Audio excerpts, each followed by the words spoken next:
Hello, Wolfpack family. I'm Robert Sievers with Bonus and Recreation. With a lot of climbing gyms and climbing areas closed for the pandemic, it can be really hard to maintain your climbing strength while we stay at home and social distance. But this doesn't mean you have to sit on the couch and just simply dream of sending the NAR. Today, we will be covering some tools for climbing training, how to make your own pull-up bar, and ways that you can build a climbing workout for you to do at home. There are a plethora of climbing training tools that you can buy online or make yourself.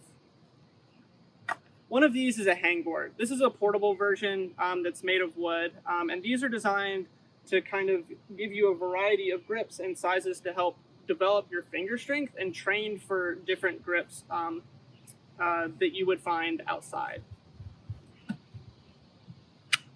Next, we have a spring-loaded grip strengthener. So you just kind of use it like this, and you squeeze it, and it builds grip strength in your hands. I like to use these when I'm studying or just watching TV. Another training tool that's maybe a bit more involved is a home climbing wall, or known as a woody, which is sort of like just a generic term that refers to like a home-built wall that you can use to train climbing movement and kind of like, once you've developed some strength, kind of like put together some movements. You can build these yourself.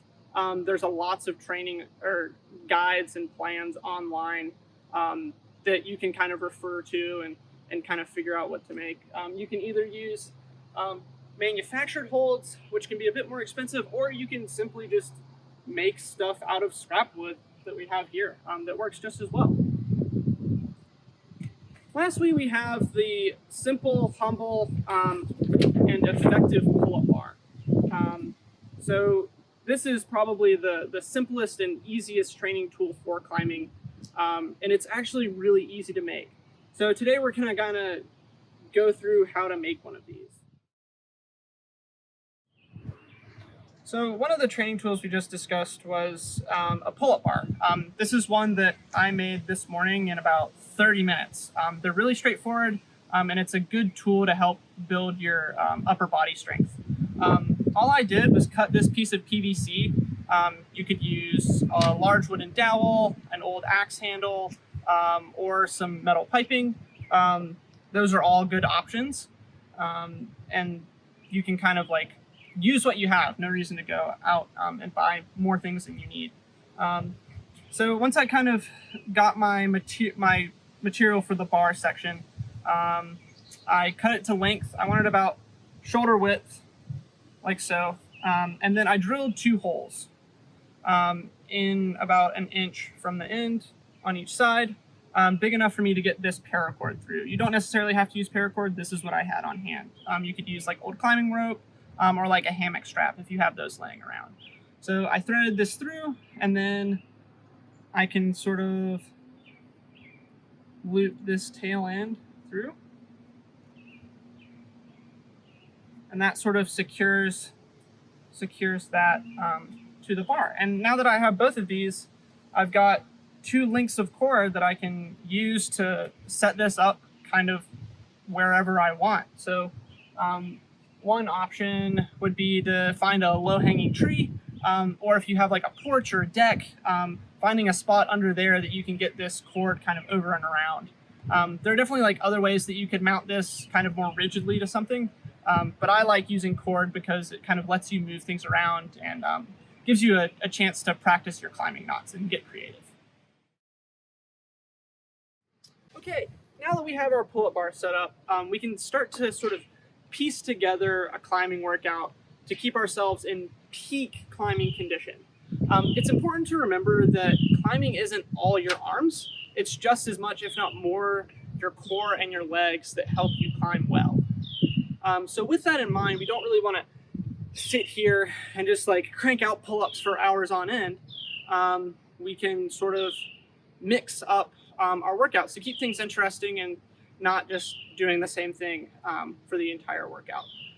So keeping this idea of like variety in mind, you might want to do 5 pull-ups, take 10 to 20 seconds of rest.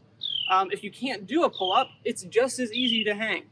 and you're gonna see benefits from this. So just hang for 10 to 20 seconds, and that will do you just as much good to help you build up that strength to start doing full pull-ups.